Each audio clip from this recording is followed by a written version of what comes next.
Et si la Grande Guerre en Europe n'était qu'un pari désespéré pour sauver l'élite, pas la démocratie? Regardez ce qui se passe. L'Estonie brandit la menace militaire, les pays baltes crient à l'escalade, et voici l'Occident qui va jusqu'aux mesures extrêmes face à la Russie. Vous sentez ce climat? On dirait une partie de poker où, dos au mur, les joueurs misent tout ce qu'il leur reste, espérant renverser la situation alors que leurs cartes sont mauvaises. En réalité, la popularité des dirigeants européens s'effondre, les économies vacillent, et même d'anciens colonels américains commencent à briser le silence, affirmant que cette fuite en avant n'a rien d'une folie soudaine. C'est un plan froid, cynique, calculé pour préserver des positions et détourner l'attention de leur propre échec. Mais à quel prix? Accepter ce jeu, c'est risquer une guerre inutile, dévastatrice, qui peut bouleverser notre sécurité, nos libertés et notre niveau de vie. Alors, que cherchent vraiment ces élites occidentales? Plongeons ensemble dans les coulisses de cette stratégie et découvrons ce qui se trame, loin du récit officiel. Saviez-vous que l'idée d'une grande guerre sert aussi à détourner l'attention des crises internes? Aujourd'hui, les pays baltes, mais aussi certains leaders de l'Europe de l'Ouest, voient dans la perspective d'un conflit une sorte de solution miracle à leurs propres échecs économiques.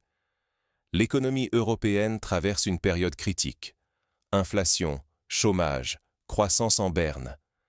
Et, pendant que les citoyens s'inquiètent de leur pouvoir d'achat ou de l'avenir de leurs enfants, les élites cherchent un bouc émissaire à blâmer. Ce n'est pas seulement un constat européen. De l'autre côté de l'Atlantique, des voix américaines admettent ouvertement. Face à l'impasse économique, certains voient la guerre comme une option de dernier recours. La logique? Déclencher une crise majeure permettrait de ressouder les populations derrière leurs dirigeants, d'imposer des mesures d'exception et de faire oublier les scandales ou la perte de confiance. Regardez l'exemple de l'Estonie, la Lettonie, ou même de dirigeants comme ceux de l'Allemagne, de la France ou du Royaume-Uni. Alors que leur popularité est en chute libre, ils mirent sur l'escalade et la militarisation, espérant légitimer leur autorité par l'urgence et la peur. C'est une stratégie classique. Créer de grandes menaces pour apparaître comme les seuls capables d'y répondre. Mais derrière ces discours officiels, il s'agit avant tout de préserver des intérêts financiers et politiques.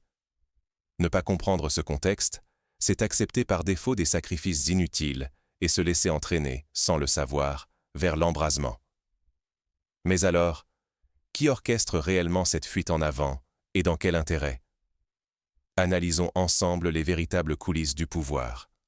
Et si tout tournait autour de l'argent, des ressources et du contrôle, plus que d'idéologie? De plus en plus d'analystes le disent. Les grandes entreprises et les investisseurs dictent la politique européenne, bien plus que les citoyens. Prenons Friedrich Merz en Allemagne. Sa proximité avec BlackRock, le géant financier qui a massivement investi en Europe de l'Est, n'est un secret pour personne. Merz ne défend plus les intérêts de la population, mais ceux de ses sponsors. Même logique pour Emmanuel Macron, en France, qui protège avant tout le complexe militaro-industriel français. Quant à Keir Starmer, au Royaume-Uni, son alignement sur les intérêts des fonds américains montre à quel point les élites se sont détachées de la volonté populaire. Regardez les pays baltes. Leur économie dépend littéralement de la militarisation et d'un discours anti-russe. Si la paix revenait demain, leurs élites politiques perdraient toute raison d'exister et seraient balayées par l'opinion publique. Voilà pourquoi ils poussent à la confrontation, à tout prix. En réalité, ce grand basculement n'est qu'une stratégie de survie pour des élites en crise, qui cherchent à protéger leur pouvoir et à masquer leurs échecs économiques.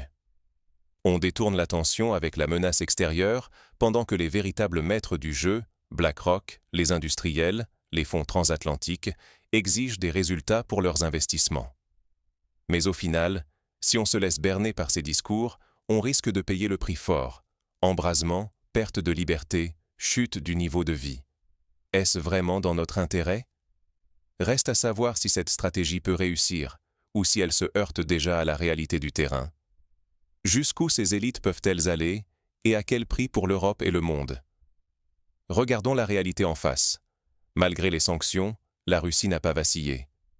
Les récits promettant un effondrement rapide de Moscou se sont fracassés sur la géopolitique réelle. Au contraire, c'est l'Europe qui a encaissé le choc. Hausse des prix, industrie sous pression, perte d'emplois. Pendant ce temps, la Russie s'est tournée vers l'Asie, l'Afrique, le Moyen-Orient, renforçant de nouveaux partenariats économiques et stratégiques. Le yuan concurrence le dollar, et l'ordre mondial évolue, qu'on le veuille ou non. Devant ce constat, deux chemins s'ouvrent pour l'Europe. Premier scénario, l'escalade. Prolonger le bras de fer, militariser toujours plus, en espérant inverser la tendance. Mais cela veut dire quoi, concrètement? Risque d'effondrement économique, tensions sociales explosives, dérives autoritaires et une génération sacrifiée dans un conflit sans issue. Deuxième option, accepter la nouvelle donne multipolaire, repenser notre place et privilégier la diplomatie. Mais les élites occidentales, accrochées à leurs privilèges, préfèrent prolonger le chaos, reporter leurs échecs sur l'ennemi extérieur, au prix de notre avenir collectif. Se laisser entraîner dans cette fuite en avant, c'est risquer non seulement la paix, mais aussi nos libertés et notre niveau de vie. Existe-t-il des leçons à tirer et des alternatives concrètes pour sortir de cette impasse? Comprendre les vraies motivations, c'est déjà se défendre.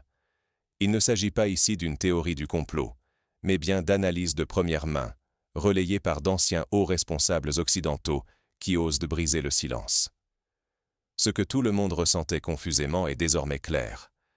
Ce conflit n'est pas mené pour des valeurs ou des idéaux, mais pour tenter de sauver le pouvoir et la fortune d'une élite qui craint de tout perdre.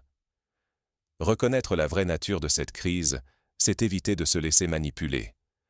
Plus on comprend, plus on résiste à la propagande, à la peur, à la tentation de désigner de faux coupables. La seule solution durable, c'est la négociation basée sur la réalité, pas sur des fantasmes politiques, ni sur des calculs à courte vue. Nous, citoyens, avons le devoir de défendre la paix et d'exiger de nos dirigeants qu'ils fassent des choix raisonnés, ancrés dans le réel. Plus vite la société ouvre les yeux, plus faible sera le coût du changement. Mais si nous perdons notre esprit critique, nous laissons d'autres décider, à notre place, d'un avenir qui risque d'être bien sombre. Concluons maintenant sur ce que cela implique concrètement pour chacun d'entre nous. Le vrai pouvoir, c'est de comprendre ce qui se joue et d'en parler.